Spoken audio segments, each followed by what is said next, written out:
Mathematics 9th class की book में से जो यूनिट नंबर 3 है उसका एक इंतहाई अहम क्वेश्चन समझते हैं। और ये क्वेश्चन बोर्ड इम्तिहान में कुछ इस तरीके से पूछा गया था, राइट इन सिंगल लॉगरिथम, कि आपने इस क्वेश्चन को सिंगल लॉगरिथम के अंदर चेंज करना है। और अगर आप क्वेश्चन को देखें, इसके अंदर लिखा log 25 माइनस 2 log 3, तो इस क्वेश्चन के अंदर दो log गिवन है। एक ये 25 के साथ log लिखा हुआ है, एक ये 3 के साथ log लिखा हुआ है, और इसके शुरू में -2 भी लिखा हुआ है। तो वैसे अगर हम देखें, इस क्वेश्चन के अंदर 2 बार log जो है वो लिखा हुआ है। इसको हमने कन्वर्ट करना है सिंगल log में, यानी कि एक log आपके आंसर में आना चाहिए।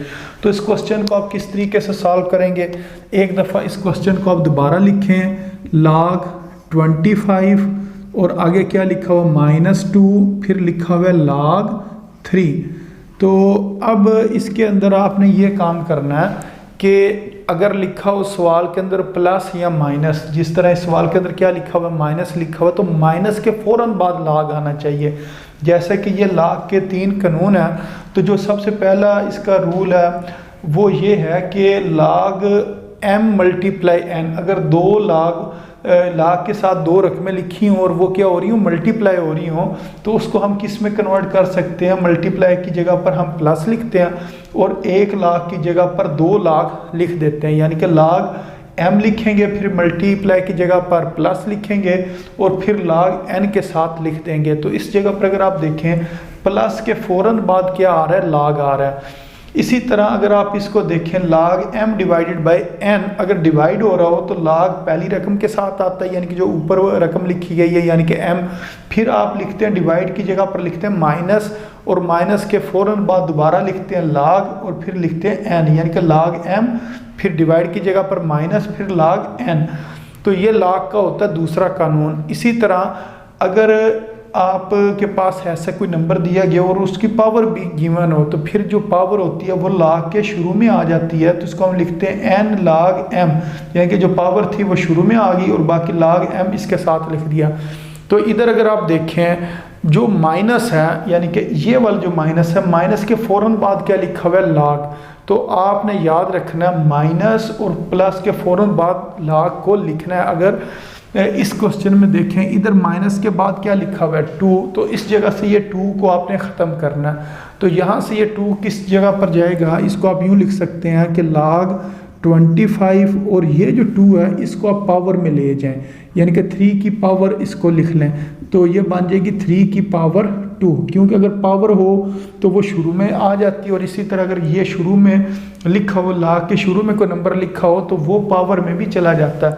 जैसा कि ये लिखा हुआ है log n log m, ये जो n है ये किधर चला गया, पावर में, जिस तरह इस जगह पर ये पावर के अंदर लिखा हुआ। तो इस 2 को आपने पावर में ले जाना।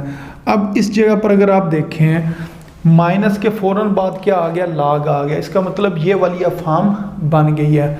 अब इस फॉर्म से ये वाली फॉर्म बनानी हो, उसका तरीका क्या, 2 log की ये बजाय अब हम क्या लिखेंगे, 1 log लिखेंगे, और ये जो 25 है ये ऊपर आएगा और इस माइनस की जगह पर डिवाइड लिखेंगे, और जो 3 की पावर 2 है इसको हमने नीचे लिख देना।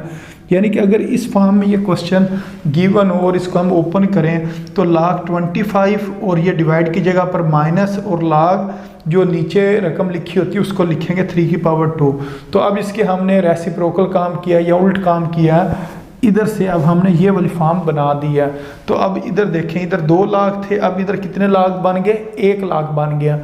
अब इसको हम यूँ लिख सकते हैं, ये log लिखा और 25 ऊपर है और 3 की पावर 2 का मतलब होता है कि 3 को 2 टाइम्स लिखें, 3 मल्टीप्लाई 3, फिर इनको मल्टीप्लाई करें, तो 3 3s are 9। इसका मतलब ये हुआ 3 की पावर 2 किसके बराबर होता है, 9 के बराबर होता है। यूँ नहीं करना कि 3 को 2 से मल्टीप्लाई किया तो 6 आ गया, इस तरह नहीं। 3 की पावर 2 किसके बराबर होता है, 9 के बराबर होता है। इस जगह पर क्या लिख देंगे, 9 लिख देंगे।